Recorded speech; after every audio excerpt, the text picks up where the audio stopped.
बिस्मिल्लाह अर्रहमान अर्रहीम। अस्सलाम अलैकुम दोस्तों, आप देख रहे हैं हमारा चैनल। आज हम आपके लिए लाए हैं एक ऐसी सच्ची लगने वाली, खौफनाक और रूंगटे खड़े कर देने वाली दास्तान, जो हमारे ही शहर रावलपिंडी के एक कदीमी नवाही मोहल्ले में पेश आई। ये दिल दहला देने वाली कहानी है एक 19 साला नौजवान बिलाल की, जिसकी जिंदगी की एक छोटी सी अनजाने में की गई गलती ने इसे आसिबी कुव्वतों के एक ऐसे पुरस्रार और हैबतनाक जाल में फंसा दिया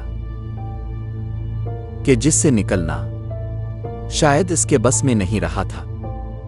बिलाल अपने उम्मी अबू का चश्मो चराग था, घर का वाहिद सहारा, एक हंस मुखशोख व चंचल नौजवान। घर की फिजा में मोहब्बत और अपनायत रची बसी थी। सब कुछ कितना पुरसुकून था।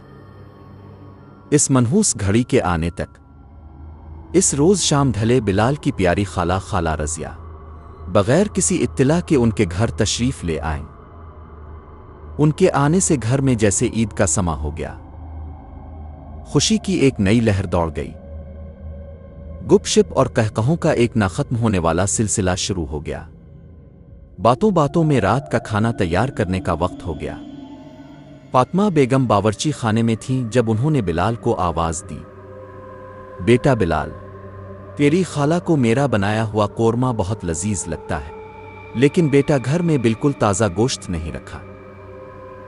जरा फरमाबरदारी दिखाओ, फौरन जाकर बाजार से अच्छा देखकर आधा किलो गोश्त और कौरमे का पैकेट वाला मसाला ले आओ।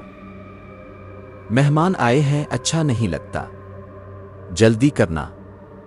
बिलाल ने जवाब दिया, उम्मी, वो वाली दुकान तो कब्रिस्तान के पार है ना, और अपने देखा नहीं, मगरिब का वक्त सर पर है, अंधेरा घना हो रहा है। फातिमा बेगम की पेशानी पर बिल पड़ गए। उनका लहजा सख्त हो गया। बिलाल, खुदा का खौफ करो, तुम्हें कितनी बार समझाया है, कितनी बार मना किया है कि इस पुराने वीरान कब्रिस्तान के करीब से भी नहीं गुजरना, खासकर मगरिब के बाद। अल्लाह मियाँ अपनी हिफाजत में रखें। वो जगह मुनासिब नहीं है बेटा, वहां अजीब वहशत बरसती है, और ऊपर से ये कच्चा ताज़ा गोश्त, इसकी महक।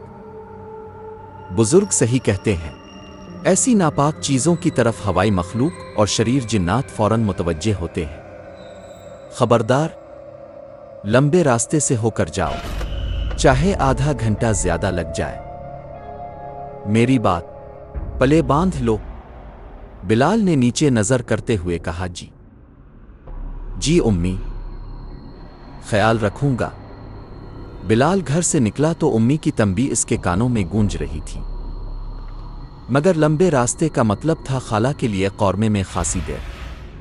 फिर नौजवानी का लापरवाह खून जोश मार रहा था, और वही पुराना तजस्सुस।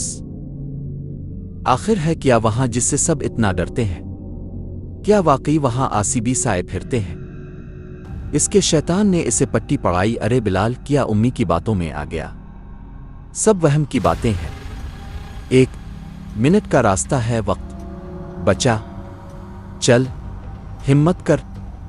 और बस अंजाम से बिल्कुल बेनियाज होकर इसने मोटरसाइकिल इस सुनसान और वहशतनाक कब्रिस्तान वाले रास्ते पर डाल दी। कब्रिस्तान की हुदूद में दाखिल होते ही बिलाल को लगा जैसे वो किसी और ही दुनिया में आ गया हो। हैबत का एक सर्द एहसास इसकी रूह तक उतर गया। हवा में एक अजीब भारी सी ठंडक थी, जो गर्मियों की शाम में भी जिस्म में सिरन दौड़ा रही थी। चारों तरफ एक मुकम्मल दम घूंटता हुआ सन्नाटा, इतना घना कि अपने दिल की धड़कन भी साफ सुनाई दे रही थी। रास्ता तंग था, दोनों तरफ कदीम शिकस्ता हाल कब्रों के कद्दे अंधेरे में ऐसे खड़े थे जैसे किसी वहशी जानवर के टूटे हुए दांत हों।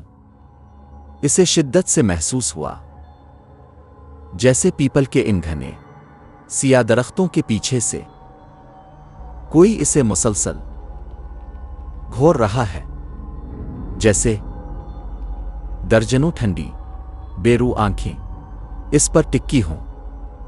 اس کا گلا خشک ہو گیا، سارے جسم کے رونگٹے سلگنے لگے۔ وہ جلدی سے پیدل ہی موٹر سائیکل کو کھینچنے لگا۔ کریک! وہ بری طرح اچھل پڑا، دل حلق میں آ گیا۔ اس نے دہشت سے اس طرف دیکھا، کچھ نہیں۔ وہ اب اور تیزی سے آگے بڑھا۔ تبھی ایک بے نام سی قبر کے پتھر سے ٹھوکر کھا کر گرتے گرتے بچا۔ وہ قبرستان کے آخری کونے کے قریب تھا، جب اسے بالکل اپنے کان کے پاس جیسے کوئی پھونک مار رہا ہو، ایک نہایت ہلکی سرسراتی ہوئی سرگوشی سنائی دی، بلا نا الفل رکو وہ۔ بلال کے قدم وہیں جم گئے۔ دہشت کے مارے اس کی آنکھیں پھٹنے کو آ گئیں۔ اس نے کانپتے ہوئے پلٹ کر دیکھا، وہاں کوئی نہیں تھا، صرف پیپل کا وہی درخت، اس بار اس کی ٹہنیاں بنا ہوا کہ عجیب طرح سے اس کی طرف لپک رہی تھیں۔ بلال کی گھگھی بندھ گئی، چیخ اس کے حلق میں ہی گھٹ گئی۔ اس نے اپنی ساری ہمت جمع کی، تھیلا وہیں پھینکا اور قبرستان کی حدود سے باہر کی طرف اندھا دھند بھاگا۔ موٹر سائیکل پر کیسے بیٹھا، کیسے سٹارٹ کی، اسے کچھ ہوش نہیں تھا۔ بس گھر کی طرف بھاگا، ہانپتا ہوا۔ بلال گھر کے دروازے سے اندر داخل ہوا۔ ایک لمحے کو لگا جیسے وہ بچ گیا۔ جیسے ہی وہ باورچی خانے میں پہنچا اور ہاتھ میں پکڑا تھیلا جس میں اب گوشت نہیں تھا، میز پر پٹخا، اچانک اس کا پورا وجود ایک نادیدہ قوت نے جھنجھوڑ دیا۔ اس پر شدید قسم کا رشا طاری ہو گیا۔ اس کے دانت زور زور سے بجنے لگے، سانس لینا محال ہو گیا، ٹھنڈے پسینے کے دھارے با نکلے۔ اس کی آنکھوں کے آگے سیاہی چھا گئی۔ وہ لڑکھڑایا، ہاتھ پاؤں نے ساتھ چھوڑ دیا، اور پھر ایک زوردار آواز کے ساتھ ڈیڑا اناؤم۔ وہ باورچی خانے کے سرد فرش پر بے جان سا گر پڑا۔ ہائے اللہ! بلال، میرا بچہ، یہ کیا ہو گیا؟ ابو، جلدی آؤ! بلال گر گیا۔ کوئی ہے؟ بلاؤ کسی کو! ہائے میرا بچہ! گھر میں ایک عجیب وحشت کا راج تھا۔ بلال بے ہوش تھا، اس کا جسم آگ کی طرح تپ رہا تھا۔ ابو اور فاطمہ بیگم کی سمجھ میں کچھ نہیں آ رہا تھا کہ کیا کرے۔ تبھی ابو کو علاقے کے نیک بزرگ بابا عرفان کا خیال آیا۔ وہ فوراً بلال کو گود میں اٹھا کر بابا عرفان کے حجرے کی طرف چل پڑے۔ بابا عرفان کا حجرہ واقعی سادہ تھا۔ ایک چٹائی، چند پرانی کتابیں اور فضا میں لوبان کی ہلکی پرسکون مہک۔ بابا عرفان نے بلال کو دیکھا، پھر اس کے پریشان حال والدین کو۔ ان کی آنکھوں میں گہری سمجھ تھی۔ کچھ دیر بلال کو دیکھنے کے بعد وہ بولے، اللہ رحم فرمانے والا ہے۔ اس بچے پر قبرستان کے خبیث گندے اثرات بہت گہرے ہیں۔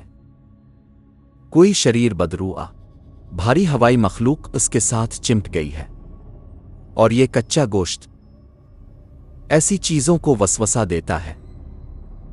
اس نے گویا ان منحوس قوتوں کو خود دعوت دی ہے۔ فاطمہ بیگم کی آنکھوں میں آنسو دیکھ کر وہ نرم لہجے میں بولے، گھبراؤ نہیں بہن، اللہ شافی ہے، وہی شفا دے گا۔ میں کچھ پڑھتا ہوں اور ایک مضبوط حفاظتی تعویذ دیتا ہوں، یہ اس کے گلے میں ڈال دو، جسم سے ہمیشہ لگا رہے۔ یاد رکھو، ہرگز کبھی نہیں اتارنا، اور آئندہ تم سب رات کے وقت، خاص کر مغرب اور عشاء کے درمیان، ایسی ویران اور منحوس جگہوں کا رخ کرنے سے سخت پرہیز کرو۔ باقی اللہ مالک ہے۔ वही हर शर से, हर आफत से बचाने वाला है। बाबा इरफान के दम और तावीज़ की बरकत से बिलाल की तबीयत धीरे धीरे संभलने लगी। जिस्मानी कमजोरी दूर हो गई, मगर वो खौफनाक रात एक सियासाए की तरह इसके जहन पर नक्श हो चुकी थी। अब वो पहले जैसा हंसमुख बिलाल नहीं रहा था। खामोश रहने लगा था, गहराइयों में डूबा हुआ। इसके अंदर खौफ के साथ साथ एक नाकाबिले फहम गहरा तजस्सुस भी अंगड़ाई ले रहा था। वो जानना चाहता था, आखिर ये पोशीदा कुव्वतें, ये आसिब, ये जिन्नात हैं क्या? उनकी ताकत क्या है? क्या उन्हें काबू किया जा सकता है? और फिर एक रोज कॉलेज से वापसी पर एक तंग पुरानी दिल्ली में बनी गर्द आलूद किताब की दुकान में इसे वो मिल ही गई। एक किताब जो सबसे अलग कोने में पड़ी थी, जिसकी सिया जिल्द पर बनी अजीब पुरस्रार अलामात जैसे इसे इशारा कर रही थीं। इसने कांपते हाथों से किताब उठाई। उन्वान था असरार अमलियात, जिन्नात को तस्खीर करने के 40 दिन। बिलाल ने फौरन उधर उधर देखा और चुपके से वो किताब खरीद कर अपने बैग में छुपा ली।